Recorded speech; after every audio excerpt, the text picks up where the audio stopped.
we'd like to give a special thank you to picosupply.com for sponsoring our podcast. Welcome to the Homestead Podcast. You are joining co-hosts Carol and Jamie of twogalshomesteading.com. If you found yourself here, that means you are ready to take responsibility for what you eat, your family's health, and your family's well-being while living a simpler life. You can do this and have fun, saving money along the way. Let them help you unleash the homesteader within. By doing more with less, you will gain what is needed to create confidence, impact, and change in your life and the lives around you. Let's start homesteading. Let's start now.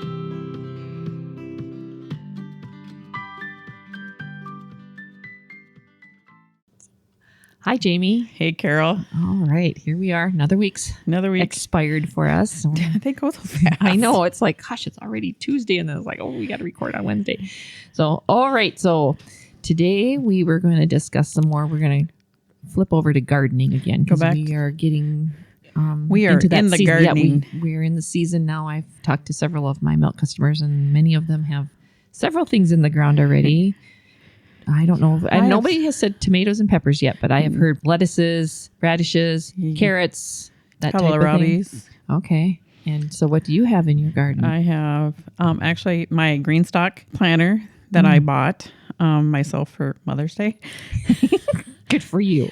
I went to our little hardware store and he's got, he does a load of plants. And so I bought some. I was looking for cabbage, but he didn't have cabbage. And so I got some kohlrabi. And then I had some onion plants left. Then I put some beets in, some lettuce, radishes. Okay. And you were trying to use your green stock as a kind of a cool crop. Yes. Type. I have it on the northeast side of our house and have it situated right now so it gets morning sun until probably 11:30, 12. And then this summer, I'm going to move it so it gets even less sun to try to see how far I can go before like your lettuce would bolt. Okay. And radishes will bolt. Okay. Do we need to explain what green stock is? Oh, yes. Maybe we should explain what that is. Green stock is a vertical planter. It comes in 3 tiers or 5 tiers, and it is almost as tall as I am. So I'm 5'2". In how many tiers? You got the... I've got the 5 tier. Okay. So no, I'm 5'1". And then it is at I have to stand on my tippy toes to see up into the watering bowl. I'm going to call it a bowl on the top, but it's a unique water. It's got in between each tier, it's got a gray watering disc that's got little holes in it. And there's one of those in between 4 of the levels. And then on the top, there's a big basin where you fill it up with water. And then it trickles down into those watering disc in between each layer. And so then it drips out to water each layer. Okay. And so you can, depending on the temperature outside, you can theoretically water pretty easily. You don't have to sit in water because it has all your plants. You don't have, it's got 30 holes or pockets. So you don't have to sit in water each pocket. Once you get it established, like now where I have my seeds and stuff, I am watering every day to keep the soil moist so that the seeds stay moist and will germinate. Okay, so when you say you're watering it because you want to germinate your seeds now, are you watering each one of these pockets or you're just filling I'm watering each pocket right now because I found this out that the potting soil I bought had more cocoa core in it. And so some soil is what they call, it won't absorb water until it gets wet. And so this was really dry because it was in plastic bags. And so you need to get it wet before it'll absorb water.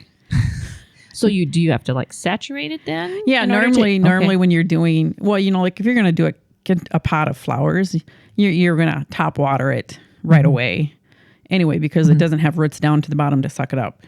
And so that's what's happening because then it has an overflow too. So if you fill it or if you get a heavy rain, the water will drain off and go off. It has a tube on the bottom that will direct it off away from the planter so that you won't get waterlogged plants. Oh, wow. Because then each potting tray has holes underneath where the plants are. So if there's excess water, that those will drip down to the tier below them and then eventually makes its way out if it's too much water on it. Okay. So it basically works on a gravity feed type thing to water. And each tier has 5 pockets then? You said there was 30 pockets. 6 pockets on each tier. 6 pockets on, okay. And I have 5 tiers. Okay, you have So, 5 tiers, and yep. there's so you can put 6 plants on each tier, kind of, sort Well, of. it depends on the plant. Like, So you how know, big is the pocket? Is I it maybe bet the 6 inches or? yeah, whatever. Oh. Now, if they could see my fingers, so that's probably that's more than 6 inches though. I think. It will hold like a cabbage plant. I put 1 kohlrabi in each one, but then like carrots, radishes, lettuce, they say you can put 3 plants in each of those pockets. So like, and then the onions, I did that. So I put 1 in each corner and then 1 in the back. And I figured the one in the back I will harvest as a green onion. Oh, okay. And then I'll let the other 2 see and how they'll bulb up. Okay, so now you're talking about putting carrots in there. So how deep is the pocket? It is, I think 7 inches. Okay. All right. So yeah, so you can grow a decent sized carrot in that. So okay. Yeah, some people, this is like their whole garden. They will have 5 or 6 of these on a patio. I would think strawberries would grow. I did buy strawberries because I have one more that I haven't put together. I have to level a spot back. I want to make it a sun garden. And so I want to put it back by my garden, but I need to level a spot and put down something so that I can rotate it. Cause it comes on a base I bought the base so that, you can turn it. Oh, So that, so if you have, plants all the way around it, you can turn it and they can all get sun. oh, okay. So, you could, because normally in a situation, if it was not movable, I would plant it where everything that loves the sun would be on the south and everything that like lettuce and stuff would be on the north side. Because I've done that in my physical garden, my raised beds. I've done that where I've put up something and then, like I grew beans or something and then I was able to grow lettuce on the north side. So that would be in the shade. Maybe shady. And I've gotten that to go. It still will bolt when it gets really hot. But yeah, well, I'm going to see how long I can go. So what's the cost on a green stock? They are not cheap. It's an investment. I want to say it was $149 for the 5 tier. For the 5 tiers. And then it was a Mother Day special and it was $50 off. Or no, it was $99. So it was more than that. Maybe it's $159. Okay. Well, so you're somewhere $150 somewhere in there. Somewhere in there. And they, because I'm on their email list, they did an early Mother's Day special where you could get one for $99. Nice. So that's what was that. You scored well there. Yeah. Yeah. Well, I could see where somebody maybe like living in an apartment. Yeah. And has a patio, or whatever type thing where that might be something quite handy. Or you have a small yard and you're supposed to won't let you put any more boxes on. But yeah, I could see where that would be an advantage for someone, and then you can grow several things in just this small space. Because how wide is there? What's your circle? I bet it's probably the diameter of 2 feet, 24 inches. Okay, so it doesn't take up a whole lot of space then. Each tier will hold 1 cubic foot bag of potting soil, and so. And, a cubic foot bag is small enough that I can still physically lift them. Okay. And they say that they're guaranteed for 5 years. And because my question was, okay, will they crack here in Minnesota? Do I need to take them apart every fall and dump them out and put them in storage? Or can I leave the soil in them? Can I leave my strawberries in them? And will they survive? And they say yes, that they're made to take the freezing. They say the strawberries survive too. I'm going to put a covering. I got a winter greenhouse to go over garden boxes, but it's tall enough to go over this. Oh, okay. So I'm going to try to put that over that this fall. So I would assume you want to take all your water out of. Yes. You don't want water freezing in anything there. They say if you're going to leave a plants in them, like strawberries or something, you do need to water them up until that freezes. Okay. So, so even if it's October and it hasn't froze, you still need to go out there and water them. Okay. Whereas by October, I'm pretty much not watering my garden boxes hardly at all. If there's anything, if I've got garlic going, I'll be watering that.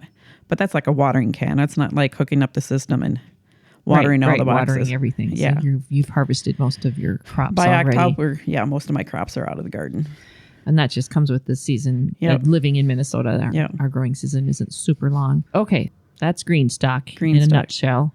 And we'll keep you guys posted as to how she's doing, and we'll take pictures and post them so people can see. I did post the box, and what's funny is though when I bought one because I got a coupon from another YouTube channel. And I thought, well, I've always wanted one. I'm going to take the 25% off coupon that they had at the time. And promptly 3 days later, they throw out this sale. And you couldn't resist. Yes. Well, and then I knew my daughter, she has no space for a garden whatsoever. And she had said, oh, those would be really nice. Mm-hmm. And so I bought her one for Mother's Day. Okay. So what's she putting in hers? I have no idea yet. Oh, okay. She will probably do like a tomato, like that, and maybe a serrano pepper. And okay. So it's big enough that you can grow a smaller tomato plant. Yes. I'm going to get her determinate tomato. So it only grows so big, makes so much, and then it's done. To do like an indeterminate tomato that would grow 8 feet tall, you would have to keep it pruned, I would think. They do make supports for them, and I didn't buy any of the supports. But yeah, there's people that they grow peas in them, cucumbers, zucchini. Wow. I'm like going, wow, pretty impressed with it. Okay, well, all right. That's Greenstock in a nutshell. Please check them out. I think greenstock.com. Okay, get on their mailing list because apparently that's where you get the send out the coupons. That's where you get the good deals, they say. Yes. So, okay. All right. So let's move on to our gardening section here. Yes. And where are we at? Here in Minnesota, our gardening season is just getting going because of our late spring. And a lot of people are having late springs, but still via Facebook, TikTok, and that, I'm seeing people harvesting potatoes and everything. And I'm like, we don't do that until July. And so I sit and think, okay, we may be a little late with some of this information, but yet you can apply, it's here as a reference for somebody, but yet you can still apply it, because then it's like, I'm going to run my spring and my summer garden together. Because I was thinking spring, and then I thought, oh, I need to add in summer, because it's like bam, bam. And it's like, there, you got to have it going. So if you haven't listened to our other podcast about planting and starting your seeds, and now it's getting to the point where it's almost too late to start your seeds, and you'll have to end up going to a nursery and big box store and buying your plants, your tomatoes and your peppers. I've heard of people doing it, but it's getting kind of late here in Minnesota to be doing that. Okay. But you still are able to, if you want to plant cucumbers and those things. That's the direct seeding stuff. I always direct seed my cucumbers, my peas, my beans. I put those in the ground. I've done those up until like the second week of June here in Minnesota, because they're fast enough plant that we still get a good I was going to say tomatoes take a while. Yeah.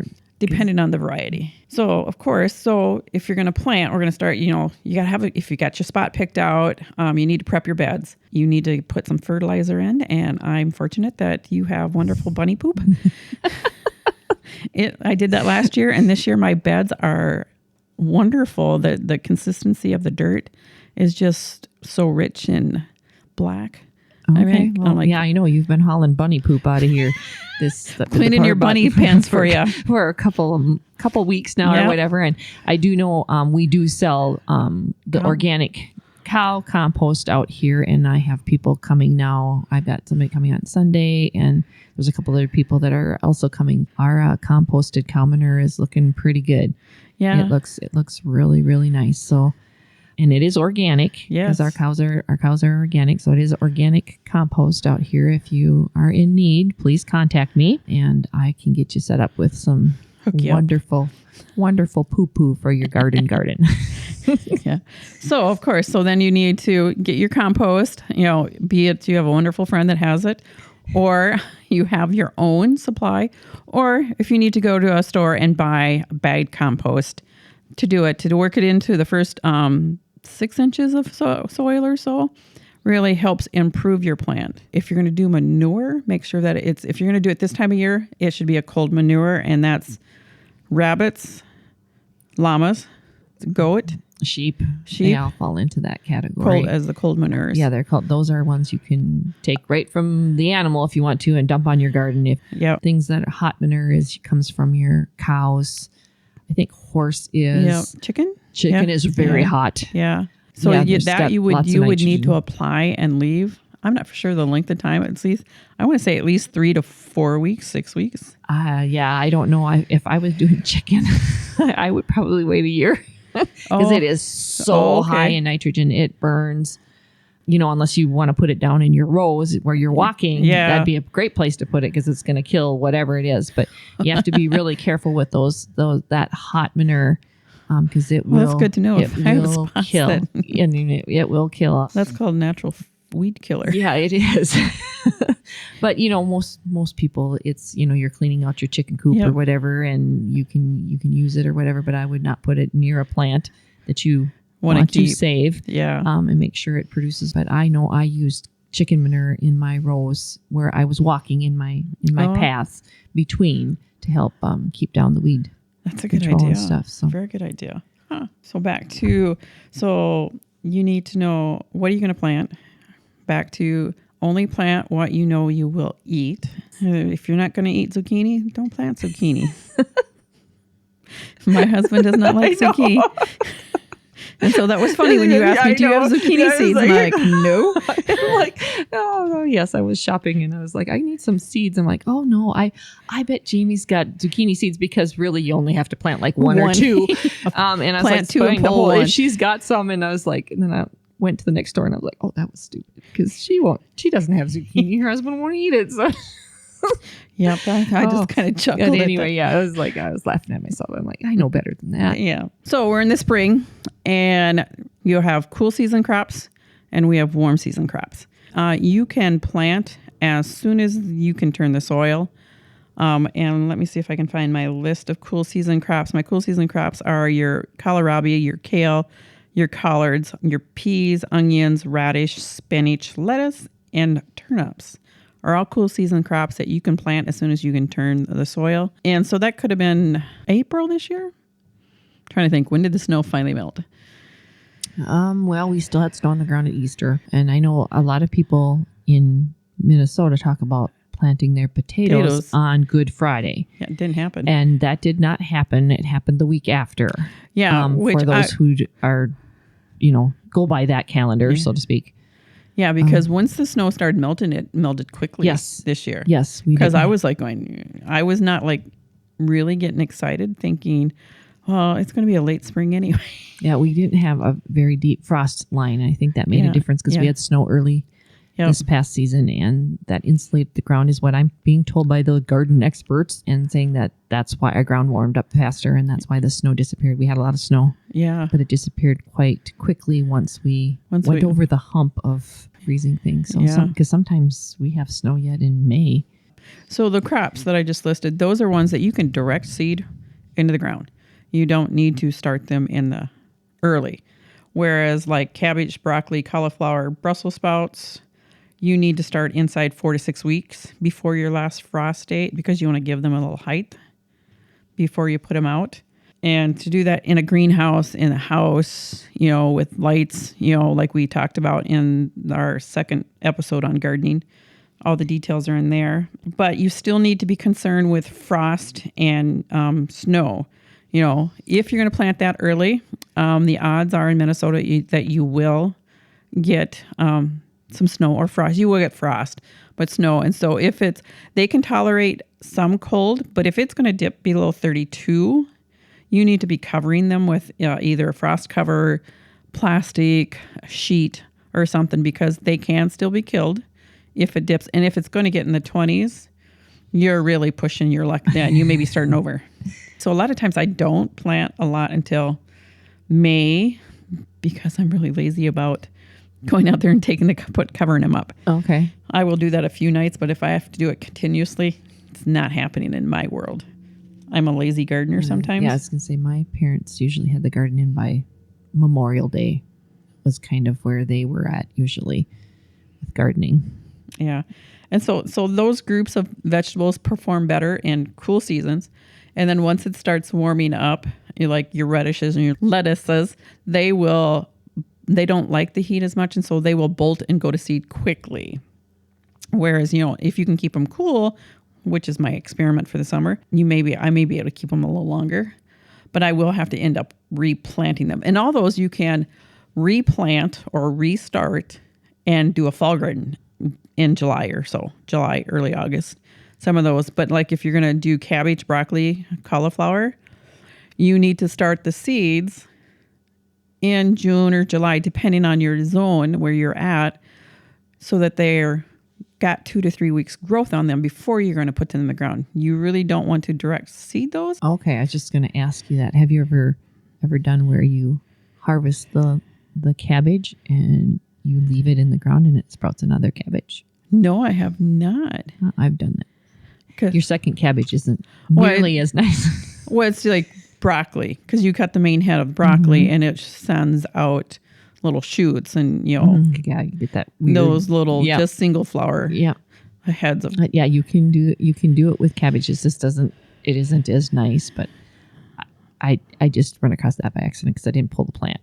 Oh. So yeah, but Don't we love those wonderful experiments that we it don't will do? kind of come back. I've done that with broccoli. And if you have no other use for the space, so that's a awesome way to do it. I'd never even heard of that. Another thing you need to be concerned about is water. All these plants love and grow better with consistent watering, which I struggle with. That is one of my other things this year is I'm putting in a drip irrigation for my raised beds and even my flower beds.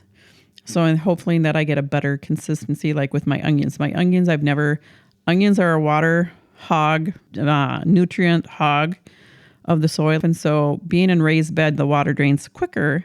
And so you need to water more often. And so I'm going to try to put irrigation in this year just back there to see if I can get bigger onion bulbs, because mine they get, like a good medium size, but I don't get the big, like the sweet onions never get big. Okay. Which I would love. And then to be able to freeze dry. Oh, sure. So that would be awesome. I would think. And then you need mulch, let alone working. You don't have to mulch. It helps. You're working in the manure and compost in for nutrients and stuff, but you can mulch, especially like around tomatoes or things that are prone to blight and disease in our area. And I think it's everywhere, is that if you put mulch, be it, I don't use grass very often, but like straw, or if you have a composted compost, you can put like a 2-inch layer of compost on top of the dirt, and that'll help hold in more moisture, but yet it'll help some with diseases and and moisture retention in your boxes too. Be it in your in-ground, a raised bed, or flower beds, even pots, containers to put more nutrients on top of them. Oh, and the other maintenance that we all love is you need to pull the weeds. Yeah, you got to stay on top because the weeds are competing for the water. I'm fortunate it's small enough that it's pretty easy to keep up on and especially the raised beds, to keep up on my weeds. After I've been in the same spot for so long, I don't get very many weeds. But I can know my first year or so, it was like constant weeding. Or one time I got compost that hadn't been really composted very long, and it came with a bunch of weed seeds. You never know. And if you're introducing, and if you're diligent, if my yard is small enough that if you consistently go out and look every day, every other day, and pull a little weed here and there, it doesn't get away from you. Whereas right now, my street flower bed, the grass is having a party out there. So we got our spring and you've got everything in and it's growing, and then you come and you're going to harvest it. Want to do succession planting. I noticed in my green stock, the first thing that's going to be ready to be pulled out of there are the radishes. And so I will have 3 pockets that are empty. Same thing in ground and square garden boxes or whatever. You're going to have things grow and then you're going to harvest them. And now you have that spot that's empty. You need to think about, what can I put back in there to take up and use that space, and so that I can get more from the same amount of land. And when you do that, you want to make sure that you work in some more compost in that spot that just pulled something out, especially if it's a heavy feeder like onions. That you want to work some more compost in there, and then you want to plant.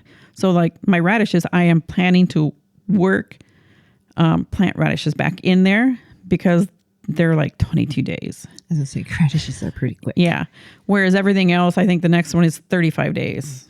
I don't remember which one was 35 days. Maybe the lettuce was 35 days. I was going to say lettuce is usually pretty quick. So I was just going to, and if I'm still harvesting radishes when some of the lettuce is done, then I may rotate them.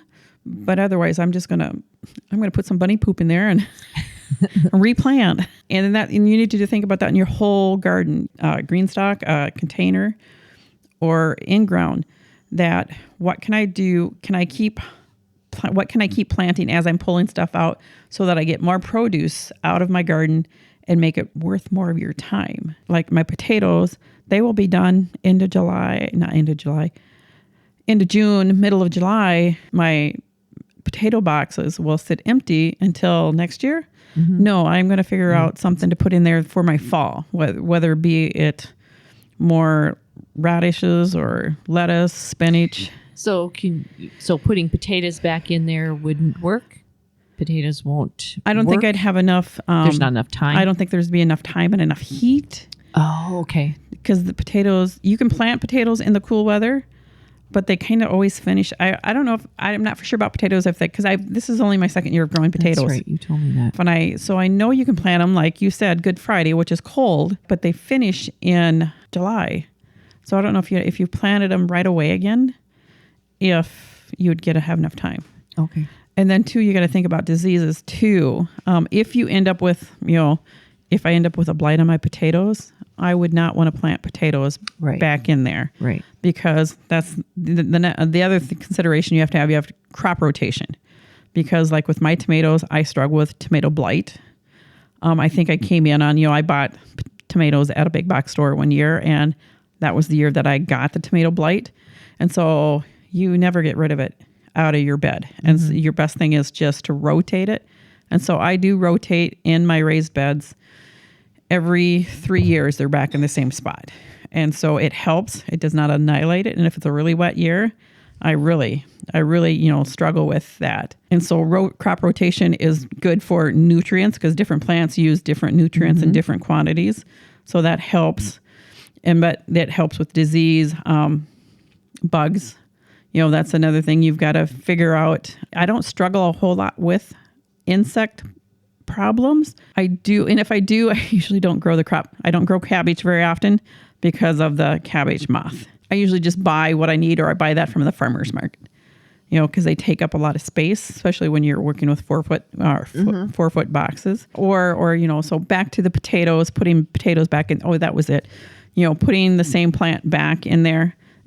You can do that as long as you refresh the soil and you don't have any pest or fungus issues in that pot, because I am planting my potatoes in the same pots that I did last year, but I had no issues last year. Okay. We'll see this year. I think we're going to take a quick break here to hear from our friends from picosupply.com. Family-owned PeteCoSupply.com brings small-town customer service to their online farm store. PeteCoSupply.com specializes in automatic waterers from top brands such as Miraco, Jug, Franklin, Trojan, and Ritchie, as well as other products for your operation. Find your farm supplies and automatic waterers at PeteCoSupply.com. That's PETECO Supply.com. PeteCo Supply. And we're back. Okay, so now you've touched on pests a little bit. So do you do anything natural in your garden that helps deter I will bugs? Struggle with slugs on only one of my garden boxes. It's more in the shade because of my neighbor's tree. But if it's a wet year, one year the slugs stripped all the leaves off the kohlrabi and the beans. I use diatomaceous earth in the bed, and then I will put like a slug bait around the outside because you'll see them crawling up the outside of the boxes. Oh, and so I will use slug bait, something. I don't remember the name of it exactly, but I'll use that around my hostas too because slugs will clean out hosta beds like you can't believe.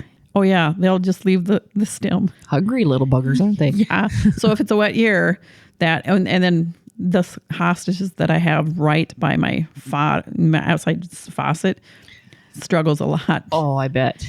And so it's moist there probably most of the time. That area, I put it down almost monthly. Now, I don't know if that's organic, and that's why I don't put it in my garden boxes.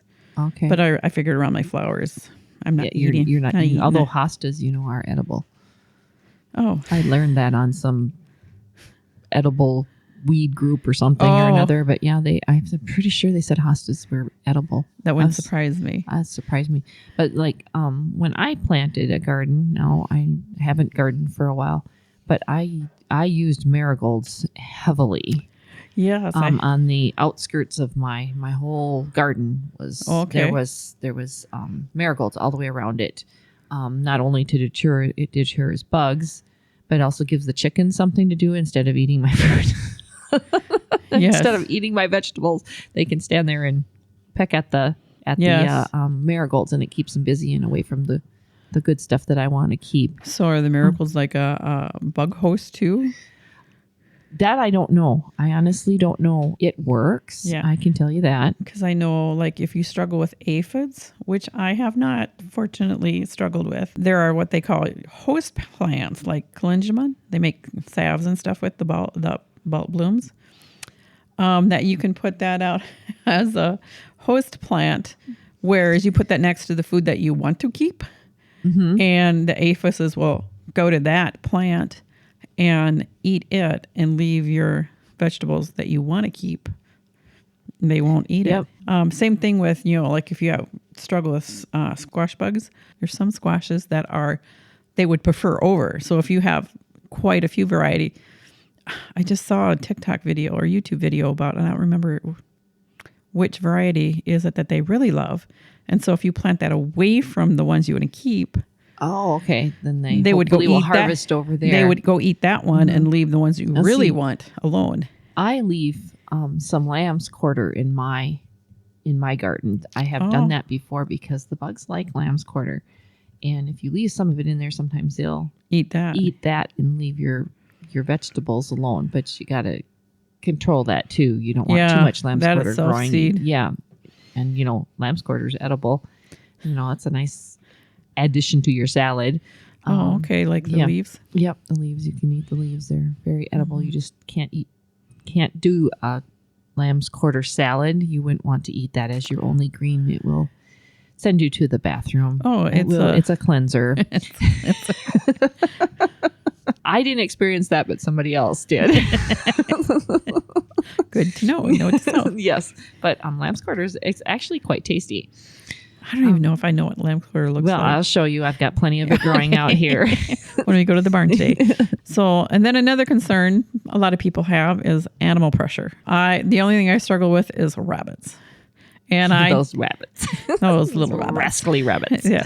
So the only, since I do 4x4 boxes and they don't mess with my flowers, they just do my vegetable garden. The things I really want to keep. If they ate a daisy or two, it's like, oh, well. But so I do it the old fashioned way. I just take chicken wire and around the ones that have the beans and the lettuce, there's some things they won't eat. And then there's some that, like one year they cleaned out my peppers. And we're talking even jalapeno peppers. They ate them down to the nubs. So I just put chicken wire around them. I go out and get the fiberglass poles from Menards, stick them in the four corners and just twisty tie the chicken wire around. I have it cut to the length of my beds. Now, if it's deer, I have no experience. I know my parents did, and they finally broke down and put up a 6-foot fence. I was gonna say, I haven't had deer pressure. Customers here today buying milk, and she was saying that the deer came in and cleaned out her radishes. She had some lettuce, carrots, something else, and deer came in and buzzed it all for her. But I've never had a problem with deer out here. One year we had raccoons. We had tried to grow sweet corn, and the raccoons helped themselves to the sweet corn. Yep. And they, I don't know if there's anything, there's not a fence high enough to. Probably not. Raccoons are, they are stinkers. And my dad would like at them because it would be one thing if they would pick the whole ear and take it and eat the whole thing. No, they take a bite or so out of it and leave it so that it rots. That just irritated my dad. Yes. But I don't see a lot of raccoons out here. And and deer, I know we have deer out here, but they just don't come up here. And I don't know if it's because we have dogs. Yeah. But see, you don't have, your daughter's dogs aren't here. Right. Because you always had the one that was outside all the time. Mm-hmm. Yeah, but he's only been around for like 3 years, so he's not very old. So I honestly don't know if we just have enough activity up here that the deer don't wander between through. The cattle and the goats. And then for the longest time my garden was in a greenhouse. I had a hoop building out here, that was 30 by 70, and put the sides down and close it up at night, and the deer can't get in. It deters them. Yeah. And stuff. So I really haven't had a lot of garden outside, so to speak. Yeah. So I'm not really sure if that would change or not. But it's pretty rare for me to see deer out here. Maybe if I'm out in a pasture somewhere, possibly. And I know we have deer traffic because we can see the fences have been taken down or whatever, type thing. But I just don't see deer out here. Yeah, because you have a nice, pastures and trees and stuff. Plenty of places for them to hide or, sleep and whatever. Right. So, yeah, I don't know. But I've never had deer pressure out here. I've never had to worry about that. But I do know some people have them in their front yard. Quite often, and so I would assume that they have fences they fence the deer out of their gardens. I mean, I have to fence the chickens out of my garden. Yep, chickens. That was the other reason for the fence at my mom and dad's is to keep their chickens. They were raising chickens there for a few years, and it kept the chickens up because the chicken would come in and annihilate the whole garden. Oh yeah, they know where the goodies are. So that's your spring, and then of course now we're coming up. Once proof positive that you have no chance of frost, you can go into your warm weather crops. And now we're talking tomatoes and peppers, zucchinis, beets. Beets are listed. I seen it listed in cool season and warm season. Oh, I always thought they were cool season. Yeah, that's me too. But this one website I was on listed it as a warm season. I suppose you can plant them in the warm season and they'd still grow. Probably, yeah. And still taste good. Those are the things that you plant once it's warm. And for me, that's normally Memorial Weekend. I am going to push it this year. So far, in the 10-day forecast, next Sunday, it's supposed to get down to like a 42, 44.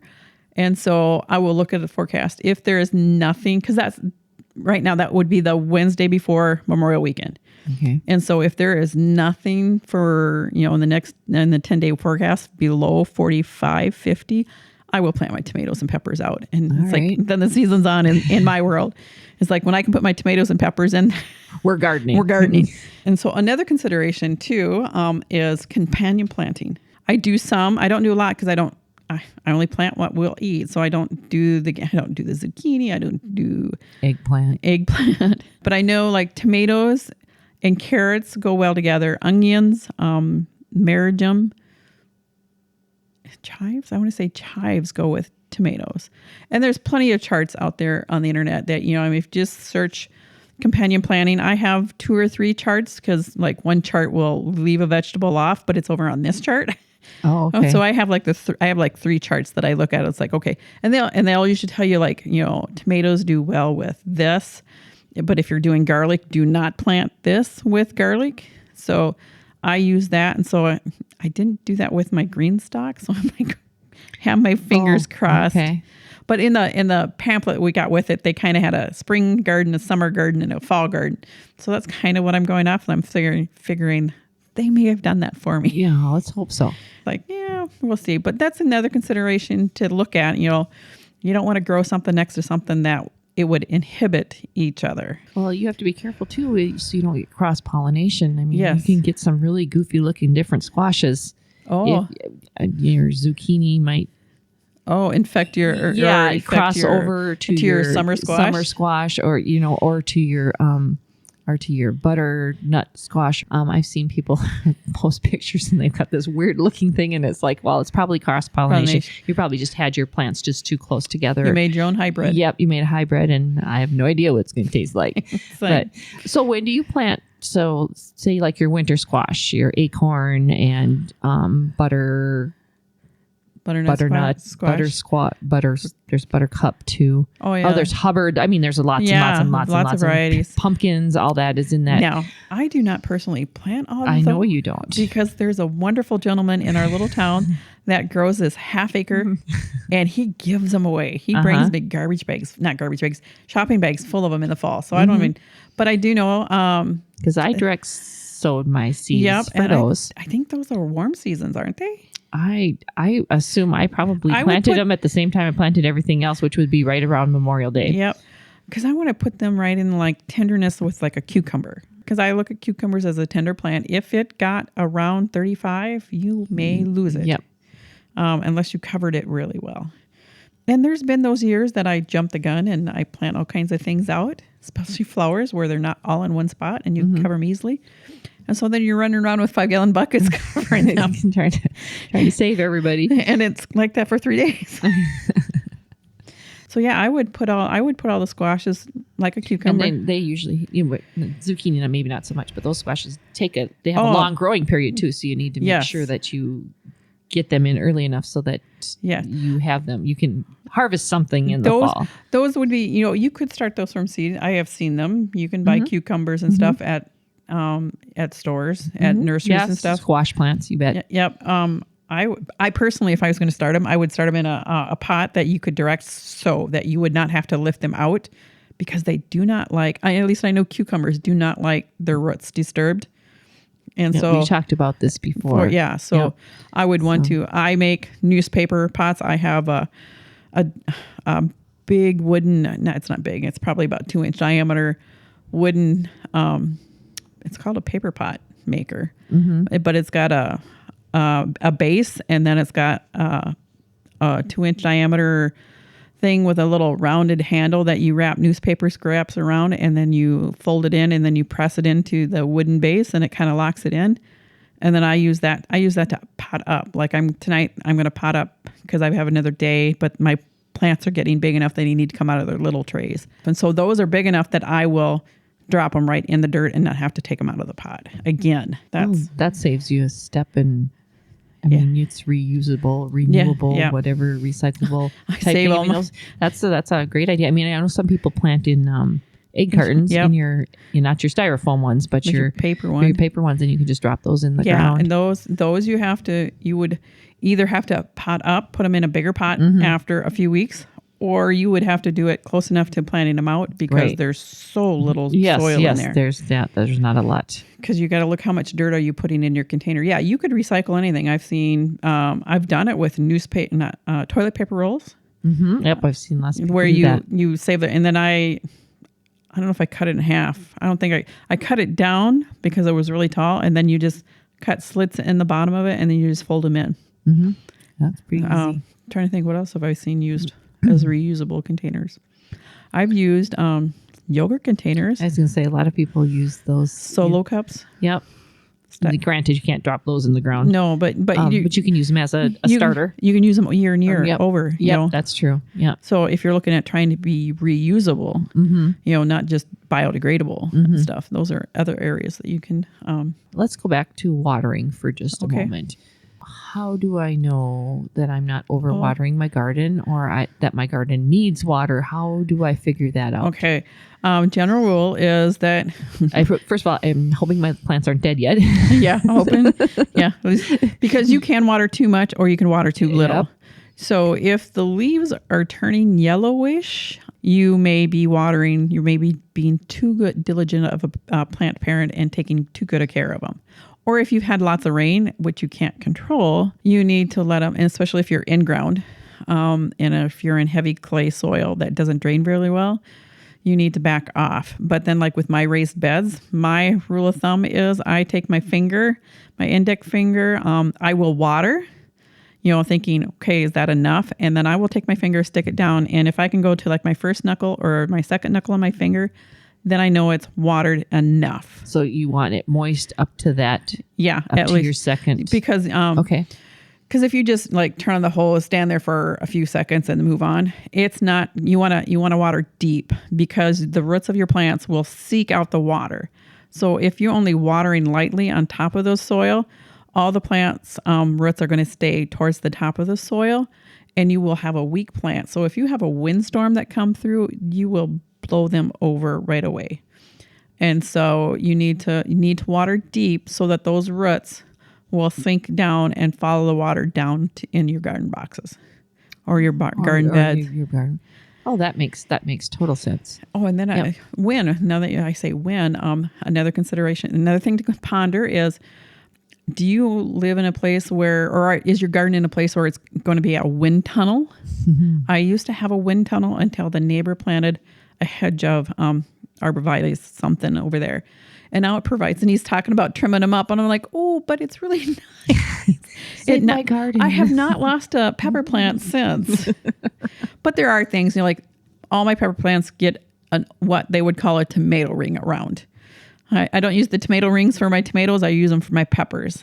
because the peppers don't get they're That's like you're talking those tomato cages. yeah, Yep. those, the circular ones, the cone looks like a cone. And my tomatoes, if you're growing indeterminate tomatoes that are going to get big and tall, I would trellis them. I personally trellis mine because of the disease issue. But if you have enough land and you have enough, mulch, hay or something that you can put down to protect the fruit from the ground, I would just let them sprawl if you don't have disease issues. Most people I see nowadays are trellising. And so I use hog panels that my husband cut custom for my square foot garden boxes. Mm-hmm. But I did use them when I had in-ground and, my big 25 by 40 garden. I had a whole row of hog panels, and that was my tomatoes. Yep, that's what I did with mine too. And you'd come along every week or so, every few days, and you just kind of weave it up through. Mm-hmm. It was a nightmare in the fall getting it out of there. Yes, that's very true. Kept the fruit off the ground so I didn't lose so much to rotting. Or you didn't have to dig in the plant like you do a cucumber. You can miss a cucumber plant so easy, but if you or zucchini. Yeah, well, I've only I know you don't grow zucchini, but I'll tell you can miss a zucchini. And if you miss it, I do know this. If you miss it, you have a log. Yep, no kidding. It's like huge. You have a boat. Yeah. So those are things, I never even thought about the trellising. You need to trellis some. I trellis my cucumbers because of, I'm small space. So I try to go vertical. My peas, I go vertical. I was going to say vertical gardening actually adds a lot of space for you growing my things. Beans, I grow pole beans because pole beans, I would say they're kind of like an indeterminate tomatoes. Once they're producing, they will produce until frost. Whereas bush peppers, bush beans. Got all these vegetables in my brain. That they only produce so much. They're a determinate plant, I think, whereas they produce a certain quantity and then they're done. Yeah, I know my mom always planted the bush beans, but I always planted pole beans out here. Yeah. And once they started, I had green beans. You get tired of green beans. Yeah, I was like, I don't even know what to do with the green beans anymore. I usually get to the point and I'm like going, okay, who wants green beans? Yeah, this is like, there's too many green beans. Yeah. So. But yeah, and they do really well trellising. Yeah. Trying to think else. Those are the only things I trellis. Okay, so you can also do melons. Melons. Yep. The garden in Grove City, they have a community garden there, and they do melons on a trellis. Do they and yes, supports? They support them. Yep. They use they use used bras. I've seen bras. Pantyhose, socks, anything like that. But they did, and they grew some really nice watermelon over in that community garden. One of my customers runs that garden. Oh, okay. So I know a lot about their garden. But yeah, so you can do that. You can bring everything up, and it, like you said, it just gives you so much more space because you don't have a vine spreading across the ground and taking up all that space. I know you've talked about before if yours decides to vine outside of the garden box that gets mowed off. Yeah, my husband gives it a haircut. Or, when I still had in-ground and our kids were younger, I grew pumpkins because one pumpkin plant would make enough for all 4 kids to get enough to carve. Mm-hmm. And it was just, it's like, you got 4 kids and they want a couple pumpkins, that gets to be quite spendy when you're a young family and don't have a lot of, you're one income family. Right. And so then he let them go out. Mm-hmm. But I only did that for probably 5 years or so. And then it was like, okay, I'm done with pumpkins. Yeah, they do. They take a lot of space, but you probably can trellis those too as long as you're not growing big pumpkins. Yeah, that wouldn't work for big pumpkins. But yeah, pumpkins take a lot of space. Because I've done cantaloupe and I've trellised those. Mm-hmm. But cantaloupe, for me, I don't know. I always missed it. It's like, oh, they're not quite ripe. And then you go out the next day and it's, oh yeah, it was ripe. Mm-hmm. It's got all black bugs in it. Yeah, and I was gonna say, watermelon, takes a long time. So watermelon is a tricky one too. Yeah. That you got at least in our environment. Yeah. Where we don't have a huge growing season. Yeah. So that's something you almost have to start. I don't know. I've planted it in ground and then I end up with a bunch of watermelon that I can't harvest because it's too cold by the time they would be ready, and they need heat. Yeah. And it just gets too cool too soon for that. So that would be one I would think you would want to start from seed in the house. Yeah. And so that you have that extra growing time. Yeah. If you're in a climate like ours where we have a shorter growing season. Yeah. And we haven't really talked about sweet corn, and I know you don't grow sweet corn because sweet corn takes up a lot of space. Yeah, I don't.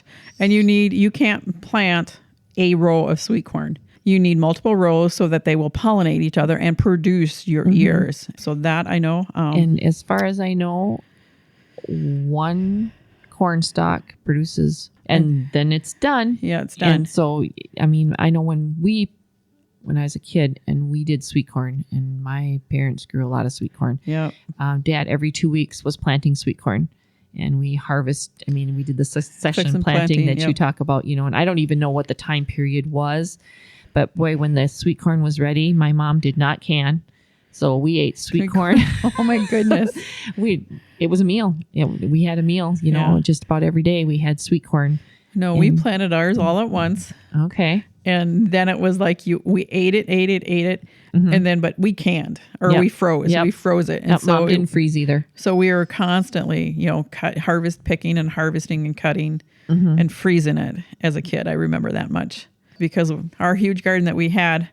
A quarter of it was potatoes, a quarter of it was corn, and the rest was the tomatoes, peppers, and stuff like that. And so I bet. It was a couple acres, I think, as a kid. Well, we were a family of 8, so yeah. Yeah, we were a family of 5, but I know Dad had, like 3 rows of sweet corn and 3 rows of sweet corn, and then we harvested that sweet corn, and I don't know what went in there after that. I honestly don't remember. Yeah, because a lot of times sweet corn is done in August. You could, if you're diligent, you could turn around and get like a lettuce or a radish in there. I think it starts showing up in the farmer's market around in July sometime. Yeah, depending on where. I know nowadays with our practicing, they can, there's row covers that will deteriorate once it gets warm enough and they get moist enough. They will just kind of like, I don't know if they're made of cornstarch or something like that, where they dissolve. Oh. I've been watching a commercial corn producer, and I'm like, oh, that's very interesting. I just know our fair is at the beginning of August.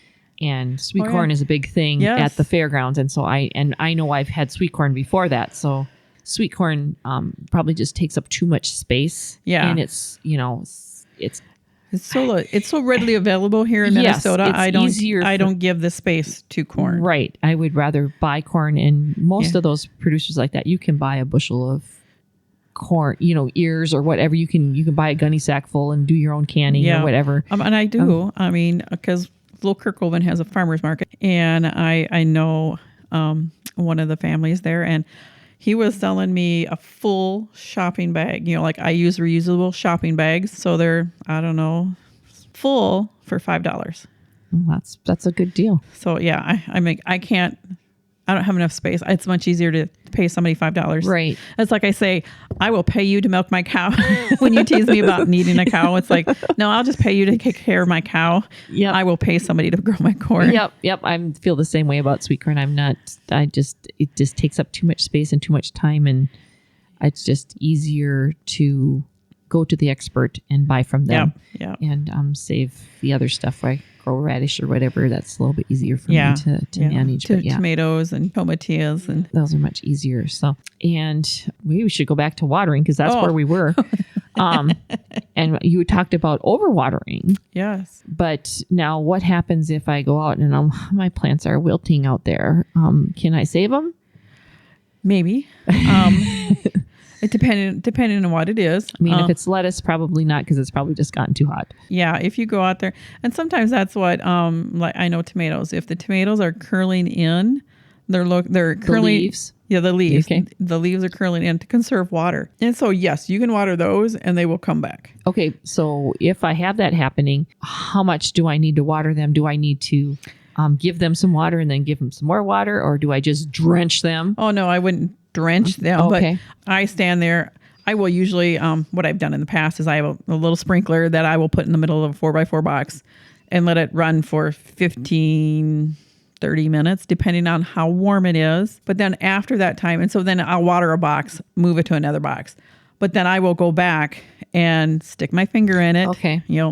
Do the dirty diaper check and stick your finger down in there, being brave, and see how far down it watered. Okay. And especially if it's July, August, that's when you will struggle with water issues. Right. Or if it's a really wet year, I mean, there's not much you can do about it if you're getting too much rain. Just kind of roll with it. And that's how I garden a lot too. I plant it and I cross my fingers. And if it grows, it grows. Mm-hmm. If not, it's like you pull it out and put something else there. Right. Is there a particular time of day that you should water? And does that make a difference as to how you're doing your watering? If you're using a soaker hose, drip irrigation, you're using a sprinkler, one of those overhead sprinkler things. That's what my parents always used. They had a sprinkler thing that went back and forth. And you're supposed if you had a big enough spot. Yep. But now that wouldn't work for what you do. Yeah. But I have read, that the overhead sprinkler like that, the one that goes whoosh, whoosh, whoosh across or whatever, that sometimes it's not good to water at certain periods of time because your leaves are all wet on your plants and the sun comes and beats down on them, and that's not good for them. Yes, I have read that too. And so a lot of times they tell you to water in the morning, but sometimes it depends on what's your schedule like. When I was driving the school van and I was leaving at 5 o'clock in the morning, there's no watering in the morning. And so I would water at night, but I would try to water early enough in the evening that it had a little bit of time to dry off the leaves. Because that's, funguses and stuff can cling to the water. But yeah, I've heard that too. And I try not to water in the afternoon unless you've been gone and you come home and it's like, oh no, you need to water. Yeah. And then I try to water underneath on the bottom. If it's water your soil, not so much the plant. Yeah. Yeah. Because the plant's not utilizing it on its leaf. And so hence why I have this little sprinkler that I would put underneath the leaves, and then I would barely turn on the hose and just let it percolate up a little bit. I wouldn't shoot it up in a water fountain form. Mm-hmm. I just let it. And then if I needed to, once your tomatoes started getting grow up, you didn't want to splash the water up on tomato leaves because that's another disease issue in our area. And I'm sure for other people too. And so you may end up moving it if you're just using a little sprinkler. Because I used soaker hoses. That's what I used. And I used a timer because I'm terrible at remembering to do something. I'm a very routine. So it's like it has to be something I have to do every day or every Monday or something like that. And so it worked really well when we had the hoop building. Yeah. Because, it doesn't rain in there. It doesn't rain in there. And so I just had a timer set and it just watered my garden, and it was set to go off at thus and such time and shut off at thus and such time. And that worked really, really well. Now, I don't know how, I also used it in an open garden because we had an open garden out here initially, and that worked really well. I had that on a timer as well, but I don't remember.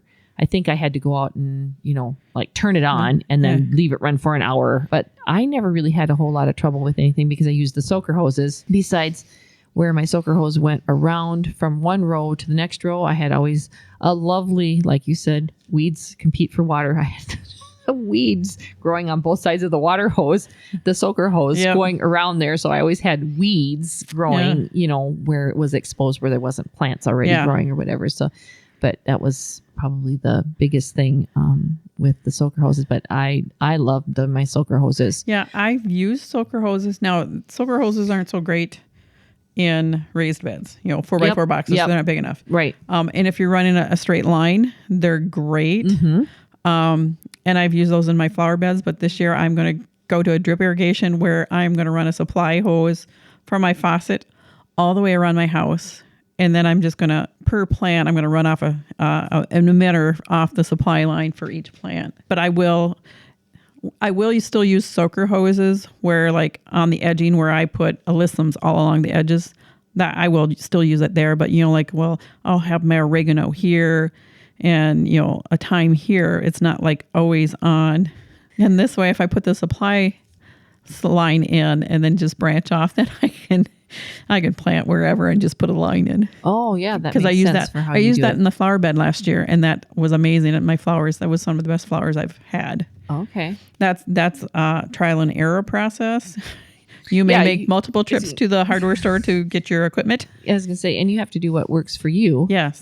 Depending on your situation and your expense, because putting the drip irrigation has been a little spendy. I was going to say that's going to cost a little bit. Yeah. So if you're going to, go on vacation and leave somebody in charge of watering your plants, it's easier for them to do that. Just to turn it on, or I may even put it on a timer for him, and since it's done. You don't have to do. You just got to come out and water the green stalk, because I quit I used to have lots of garden flower baskets, hanging baskets and stuff. And I did not plant any of those last year because I was going to be gone for 2.5 weeks. Mm-hmm. And there would have been nothing there when I got back. So yeah, you got to do what you can afford and what works for you. I mean, if all you have is a hose and a watering wand, you do what you can.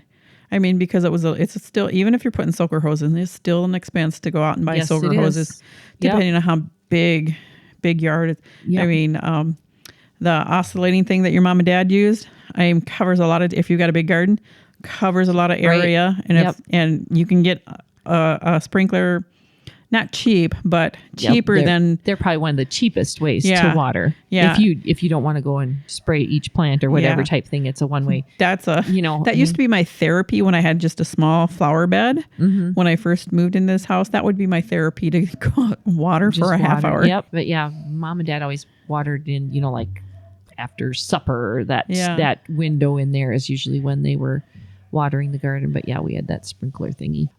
Let's see, anything else? How about we know you talk about planting, you're putting your tomatoes and your pepper plants in and stuff. Is there a technique that you use to actually plant your tomatoes? I have seen where you lay the root, depending on how tall they are, you put them down and you cover part of the stem to help, because it's terribly windy out here, and that's what I did. I always laid my tomato plant down, so I planted it kind of horizontally a little bit and then brought the top up because I need that extra extra strength from there. Because you've got to take all the leaves off. You don't want to plant any of the leaves in the ground. But so you made a trough and laid them down in there and kind of angled your top up. So yes, that's where. And then there's little hairs on a tomato stem, and each little hair will be a new root, which will add strength. So yes, if it's a wind issue and stuff like that, I don't know if there's any other plants that you can do that with. I don't know if you can do it with peppers or not. I think but I know I did it with my tomatoes. Just because we have terrible winds out here now. Most of the time I trellis them, or I used to trellis them. So that helps, but I always figure a little extra security there doesn't hurt. Yeah. Because I'm thinking, I have a tomato plant for you. Tomato plants, how many you want? But they're determinate, so you only get so much. That's the only seed I could find locally, because I had indeterminate. I didn't have any. I was out of tomato paste tomatoes, and so I had to go look for some. And it's like, I want to plant them now, and I didn't order them on my seed order. And so it's like, once I bought them and got them home, it's like, oh, these are determinate. Yeah, so you'll get some tomatoes. Let's see, was it? That I think was my last question. Okay. From the gardening expert of the two of us. Like gardening expert? I've just had more failures than anybody else, I think. You've been just doing it longer, consistently. Yeah, I'm trying. And I haven't. I have different experiences because I've actually grown in a hoop building. Yes. And that's a totally different experience when you're growing for the entire season in a hoop building. Yep. And you've probably done a larger area wise than I have. Yes, I had the entire footage of that in garden. That was quite a project. It would have been. Yes. I was kind of jealous when you were doing that, going, oh, I'd love one of those, but oh well. Yeah, now we grow calves in it instead. But let's see, anything else that we can think of? Yeah, we've talked about picking weeds. Because I grow in raised bed majority, I don't deal with a lot of weeds, except maybe in my flower beds, and I'm just diligent about, I don't have a lot. And so I just go around and pick them all. But I do know, like, if you're going to do in a large area, yes, a lot of people will put down weed barrier, like in their walking path. When I had a larger garden, I used wood chips that I can get free from the city. And I am told, I don't remember, there is a website where you can register and go in and see if you can get free wood chips in your area. Because a lot of time tree services will give you all the weed bark chips that you want, but you have to take a full load. So how they blow it into a big truck, you would have to take that whole load. And free is free. Free is free. And if you're growing in quantity, space wise, to put that in your walking path would save you a lot of weed, times. Now, I do know that there are weed fabrics that you can buy now that have holes burnt in, 6, 12-inch increment if you want that. My only concern is with if you're putting a weed barrier in your growing area, not just in your walking path, can your worms come and go? Because I have weed barrier on the edges of my 4x4 boxes to keep weeds from coming, because the grass will come up on the edges of my boxes. And so when I redid them, I put weed barrier just underneath, just on the edge, because I didn't want to dig out all the dirt. But then too, I wanted worms to be able to come up through it. I didn't want that's a good point. I didn't want to put weed fabric all under my box, because then the worms couldn't come up. And I have lots of worms in my bed right now. I was digging in it last night, and it's like I have oodles and oodles. That means you have healthy soil. Yeah. I bought 2 livestock tanks to make raised beds to help with the aging woman here.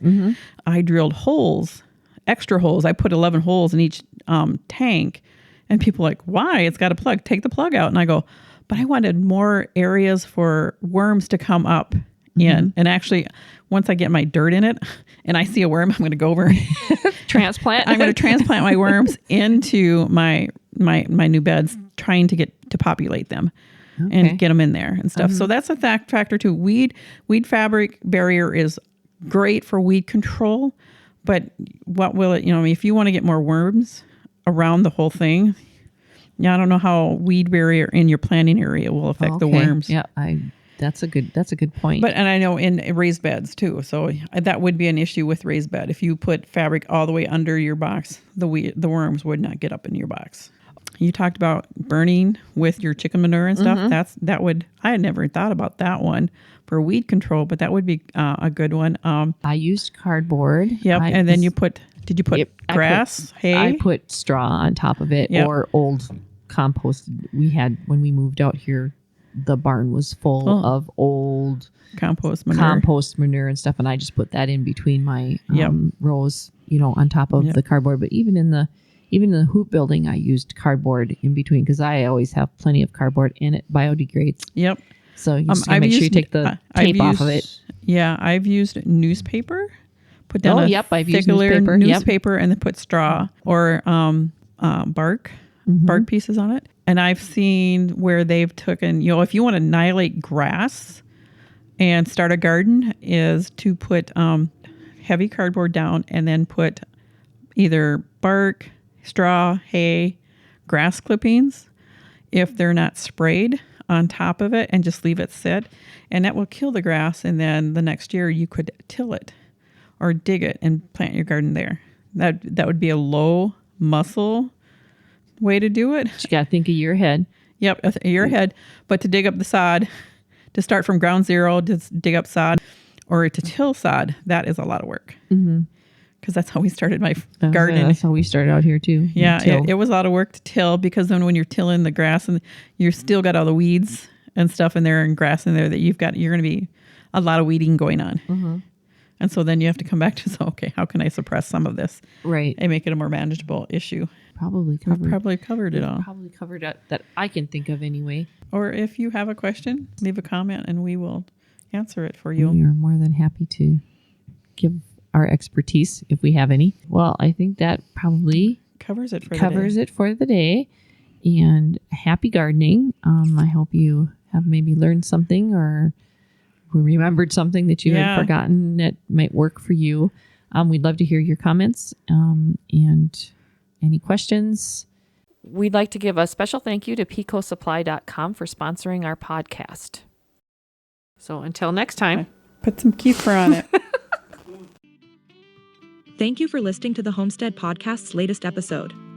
Your hosts, Carol Radke and Jamie Kappas, are Two Gals Homesteading.